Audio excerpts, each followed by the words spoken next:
Pergerakan harga tandan buah segar atau TBS sawit di Sumatera Selatan tahun 2016 bergerak naik dibandingkan dengan sebulan sebelumnya. Berdasarkan data dari Dinas Perkebunan Provinsi Sumatera Selatan, pada periode pertama Desember 2015, harga TBS di Sumsel berada di angka Rp1.182,97 per kilogram. Sementara periode pertama Januari 2016 menjadi Rp1.287,8 per kilogram. Untuk harga CPO juga mengalami peningkatan. Pada periode pertama bulan Desember 2015 berada di Rp5.601,22 per kilogram. Kini di periode pertama Januari 2016 Rp6.087,12 per kilogram. Sementara pada harga CPO Bursa Malaysia bergerak naik.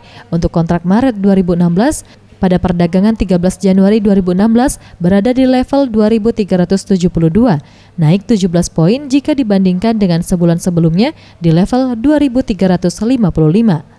Mega Dwi Handayani, Ferry Jati Nugroho, Sriwijaya TV.